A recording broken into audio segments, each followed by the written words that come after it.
Welcome back, gang. I really hope people know I'm being ironic when I start my videos off like that. This video, I have tried filming at least 2 other times before already, and each time it comes out wrong. Like I film it and it doesn't feel entertaining enough, it doesn't feel good enough, it feels like what I'm saying like isn't accurate, and I'm like, oh my god, I can't do this, nope, scrapping this video, moving on to the next one. If you guys knew how many videos I have like almost filmed or like halfway filmed and then been like, nope, done. And like, it's probably as many as I have up right now. Like I don't even have that many videos out, and I keep like feeling like my videos aren't good enough and just like not finishing them or not completing them. And this was gonna be one of those videos, but I have a friend, shout out Evan, who keeps asking for this video. Every time I upload a video, he's like, where is this video? I've been waiting for months. Where's this video? You guys are probably so confused. The video today is TV show recommendations for oddly specific moods. I'm obsessed with book recommendations for oddly specific moods, but I don't read that much right now. I'm really trying hard to get back into reading more, and I'm doing okay at it. But you know what I do a lot of? Watch a lot of TV shows. And so I was watching these book recommendations, and like, to me, I really like listening to people talk about like different plots and different storylines and like things they found interesting and like just stories in general. So I figured I'd do the same thing with TV show recommendations. This is my 3rd time filming it, and hopefully it'll come out good. I've been rambling on so much. Let's just get into the recommendations because this is gonna be a long video, I can feel it. So I feel like these recommendations, they start off like pretty generic and then the moods get more specific as you go on. Number 1, when you're on a plane, Marvelous Mrs. Maisel.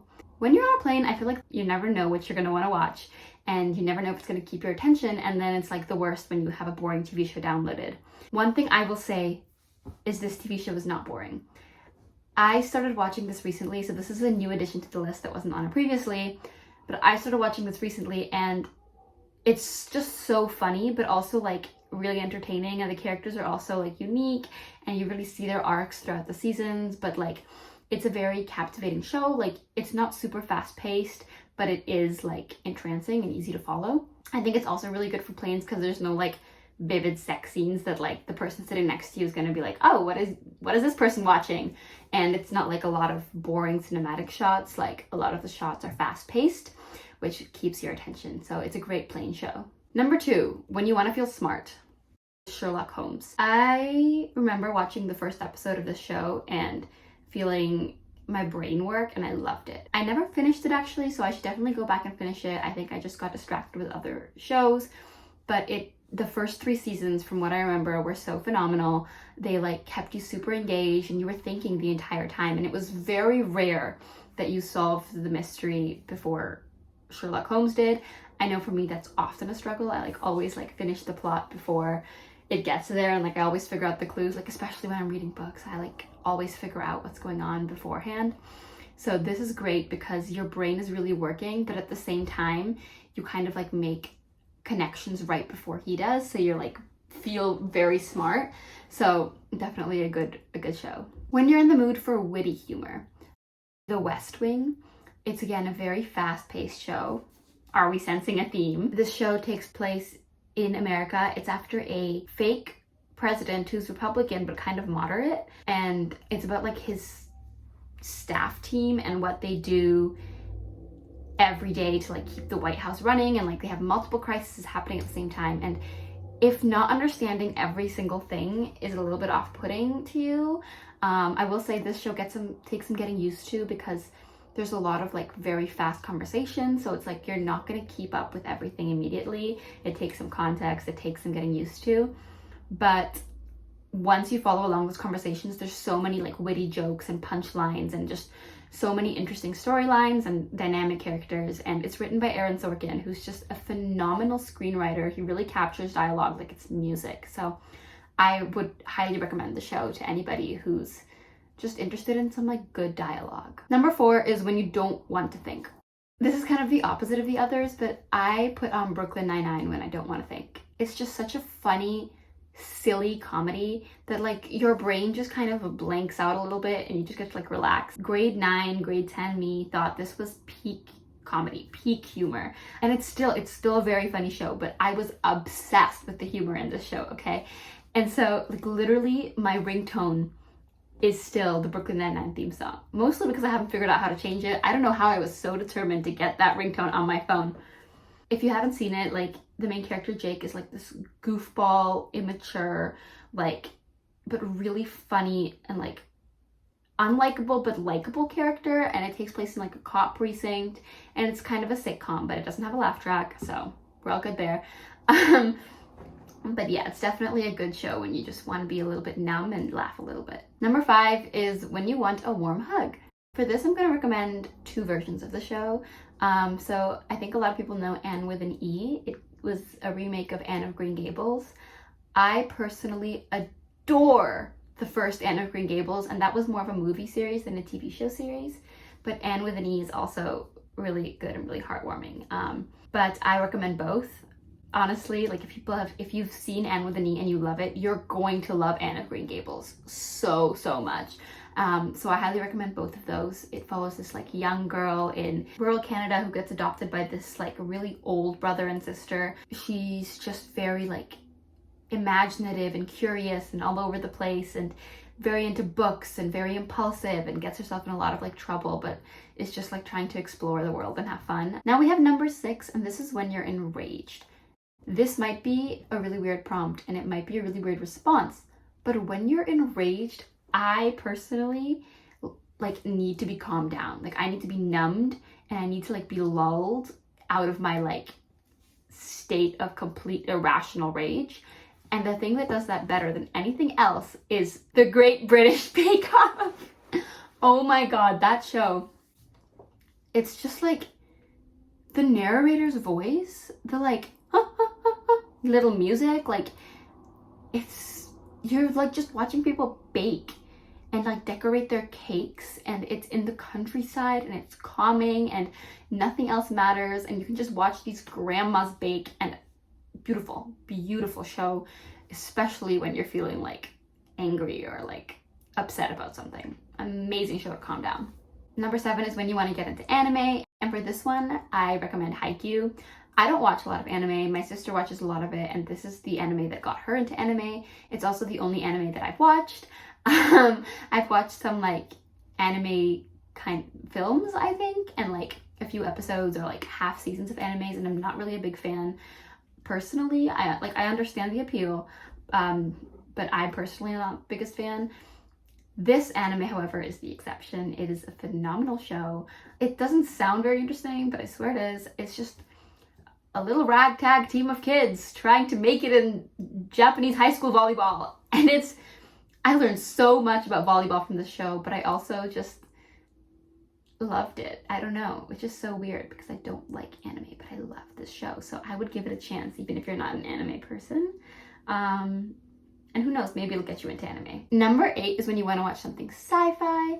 One of my favorite science fiction shows is Foundation. Season 2 is actually being released as we speak, and episodes are coming out weekly, and I was obsessed with season 1. I don't know how season 2 is doing so far for me, but season 1 was one of the most addicting things in the world. The show is based off of a book series that kind of inspired Star Wars, so there's a lot of parallels, but it takes place over like massive time jumps and different planets, and it's all about kind of preparing for the end of the universe as they know it and what that means for the current power regime and how they're trying to control everything. So chef's kiss.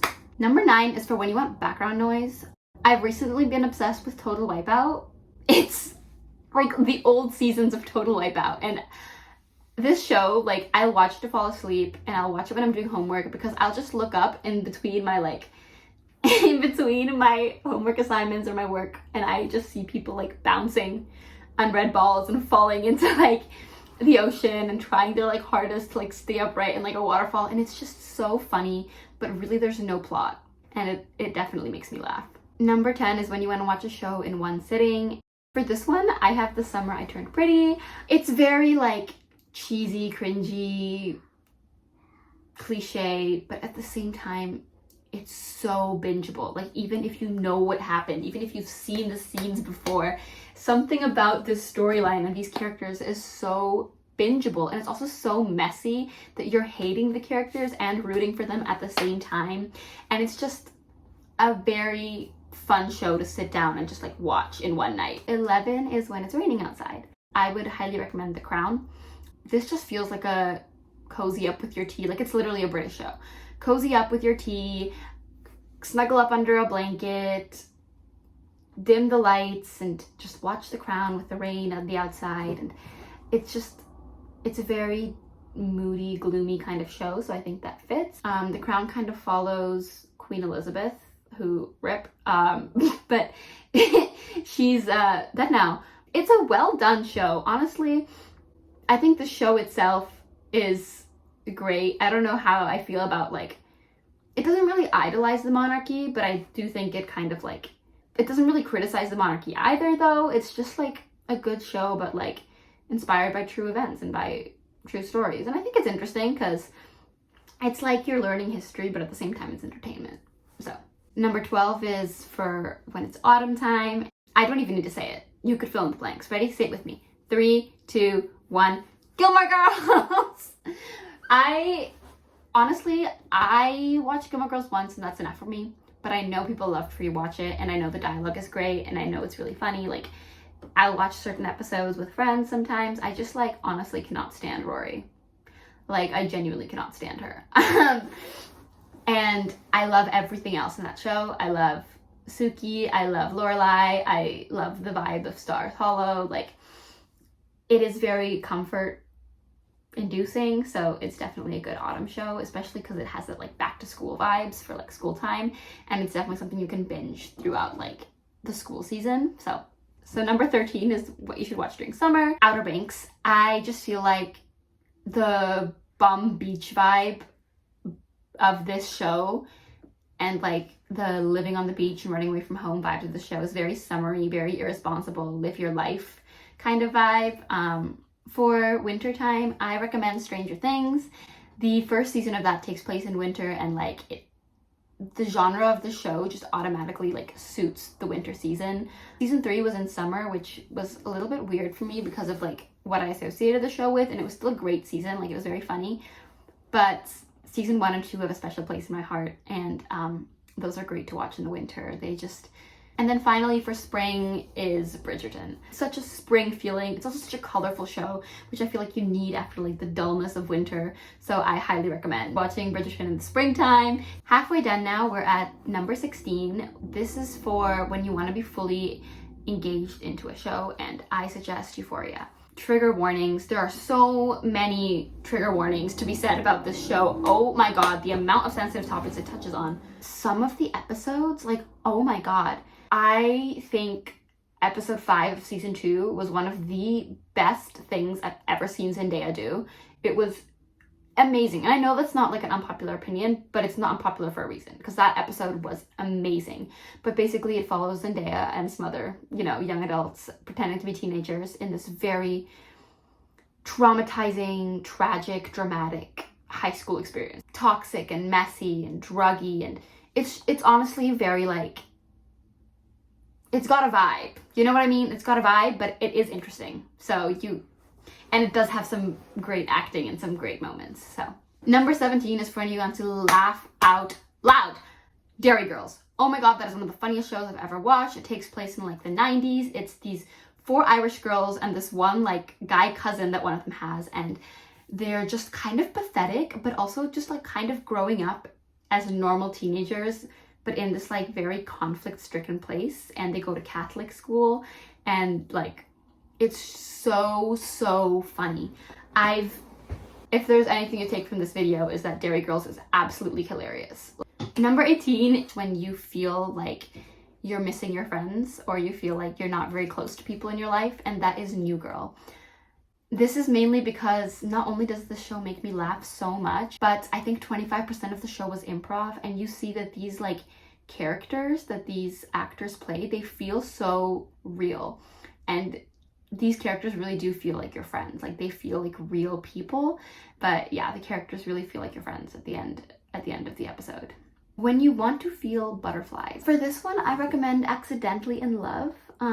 This is, I think, a Chinese drama that I watched like 4 years ago, and it was so cliche but also so addicting. It made me feel the kind of butterflies I felt from books normally. It was an adorable show. If you're open to watching things in different languages, I would recommend. Number 20 is when you're in your healing girl era, and this is Avatar: The Last Airbender. Whether it's a rewatch or a first watch, although this is a kids show, it's so wholesome, and it also has some great advice, some great like spirituality lessons, and it really does speak to kind of, I think, your inner child. It's a great storyline, great world building, great character arcs. It is an animated show, but it's one of my favorite shows of all time. 21, when you just finished a philosophy class. I took a kind of economics philosophy class, like not really, but a little bit, last year, and then I rewatched The Good Place, and I was like, oh my god, I understand the representation of this episode as this moral dilemma so much more. This show was a philosopher's love child. Rewatching that show after you've taken a philosophy class, a whole new experience. When you just moved to a new place in the big city, I would recommend the Be in Apartment 23. Only 2 seasons, very short, watched it a while ago, but about this girl who's like really naive, and she moves into this place with this roommate who's just an absolute menace. It's a good setup, it's a good premise. I liked it a lot. Number 23 is when you're having friends over for a sleepover, and for this one, I'd recommend Too Hot to Handle. This is a reality TV show, and it's ridiculous, but it's so much fun watching this show with your friends, and like, oh my god, that guy is like so not hot. Oh my god, that girl is literally gorgeous. Oh my god, why are they making out? They literally just have to keep their hands to themselves and they will have $200,000. Like, getting so worked up about these things happening in the show with your friends, it's so funny. So it's definitely a good sleepover show. When you're feeling under the weather, I would recommend The Office. A lot of people have trouble starting the show, but it's so funny, it's so deadpan, and it's really become one of my comfort shows. Yeah, I don't know how much to say about it. It takes place in an office. It's a mockumentary style show, and I love it. We're getting close to the end here, but number 25 is when you are just extremely mad at society. You're sick of the patriarchy, you're sick of capitalism, you're sick of sexism, you're sick of everything, you're down on your luck, and it's all the world's fault. BoJack Horseman. Oh my god, this show, it takes place in like an animal, human world, cartoon world where everybody's either an animal or a human, and it follows this like old star who's like washed up now and who has never been happy in his entire life and is worried about being forgotten, and is just really a bad person, but is trying really hard to not be. It has some great social commentary, and it's so funny. Like, this is a hilarious show. They have some amazing puns, which I personally love. It can leave you feeling a little bit more upset at the world, especially in the later seasons, but I think it helps to feel kind of understood. And this show definitely does that. Like, it definitely makes you feel like you're not crazy for noticing all the subtle things that you hate in the world. Other people notice them too, and they make whole shows about them. Number 26, when you want to watch a good modern love story, and for this I recommend 4 Weddings and a Funeral, the show. So 4 Weddings and a Funeral was a old movie, and I think they took some inspiration from it and made this new TV show.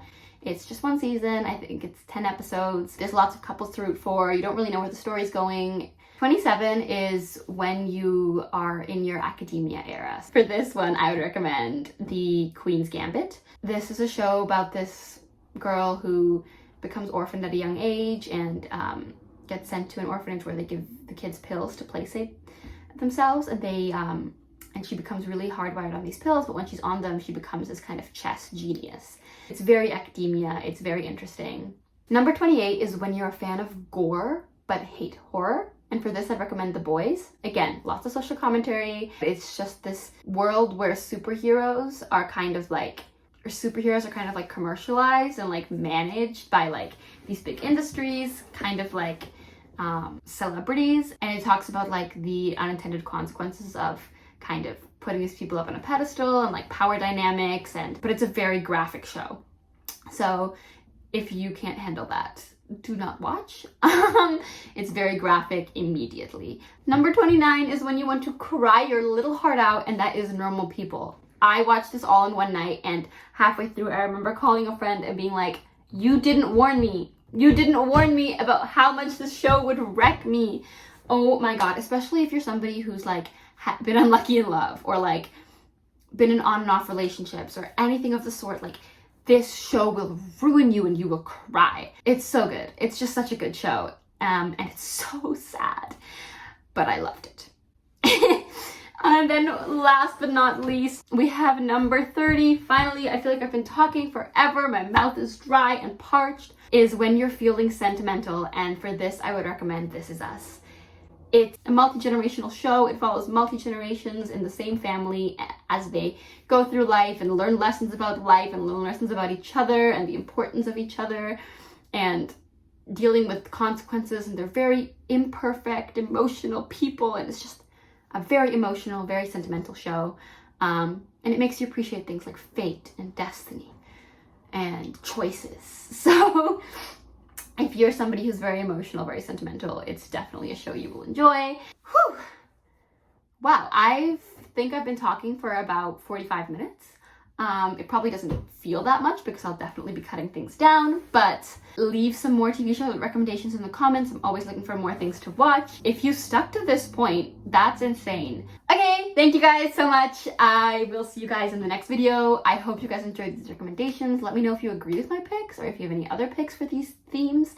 I hope you guys are all having a lovely day wherever you are, and make sure to like, make sure to comment, make sure to subscribe, and I will see you guys all so very soon. Bye everybody!